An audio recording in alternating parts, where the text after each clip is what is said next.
Donc, la deuxième partie concerne l'exercice physique. Comme nous l'avons appris, j'ai besoin de faire pas mal d'exercices parce que l'exercice est mon super pouvoir. C'est la meilleure façon pour moi de perdre du poids. Et la deuxième partie, c'est que je dois surtout faire du cardio et un peu de musculation pour maintenir ma masse musculaire, mais principalement du cardio parce que je ne suis pas vraiment enclin à perdre beaucoup de masse musculaire à cause d'un régime. Il y a donc deux façons différentes de faire cela. Si vous aimez la technologie et que vous avez vos propres applications de fitness, il vous suffit de rechercher ce nombre de calories que vous devriez brûler par l'exercice chaque jour. Ce n'est pas nécessaire que ce soit tous les jours, mais sur une semaine, assurez-vous que cela corresponde à votre moyenne. Et pour moi, 336 kilocalories par jour, c'est en fait assez difficile. Mais cela a vraiment conduit à ma perte de poids parce que, comme je l'ai dit, les gènes soutiennent vraiment l'efficacité de cela. Donc, vous pouvez simplement chercher cela dans n'importe laquelle de vos applications de fitness et viser ce nombre de calories et vous êtes prêt. Si vous ne voulez pas utiliser la technologie, nous avons aussi un plan qui vous permet de planifier votre exercice en fonction de cela. Donc, le système fonctionne comme ceci.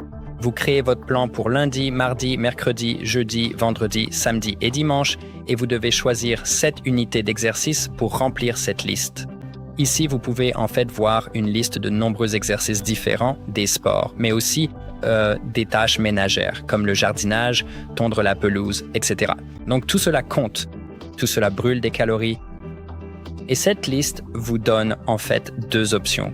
Si vous voulez perdre du poids ou si vous voulez le maintenir. Donc il s'agit toujours de choisir 7 unités. Mais selon que vous souhaitez perdre ou maintenir votre poids, la durée à consacrer à une unité sera différente. Donc par exemple, comme je l'ai dit, je dois faire 7 unités. Donc si je faisais de l'aérobic, cela brûlerait généralement 380 kilocalories par heure. Une unité pour perdre du poids correspondrait à 53 minutes d'aérobic.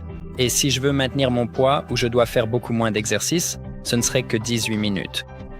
Donc ça, c'est l'aérobic et vous pouvez voir que l'aérobic est un sport d'endurance. Je peux donc couvrir la partie endurance avec cela, mais il n'y a pas de composante de force.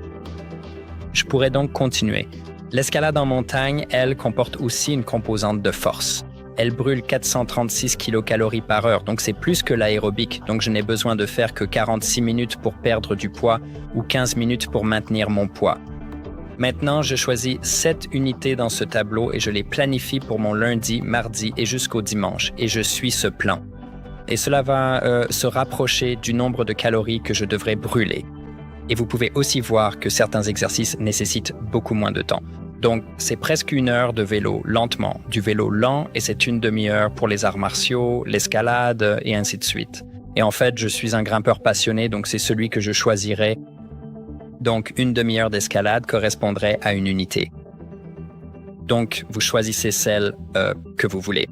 Vous remplissez votre liste, vous la suivez, et cela garantit que vous faites la bonne quantité d'exercices pour correspondre à vos traits génétiques, et cela permet aussi de s'assurer que vous maintenez votre masse musculaire, ce qui est un objectif important ici.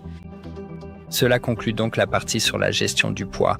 Nous avons donc appris comment les gènes influencent votre corps et votre alimentation, et nous avons vu comment utiliser ces informations pour personnaliser votre nutrition et votre activité physique afin de tirer le meilleur parti de vos caractéristiques génétiques pour la gestion du poids.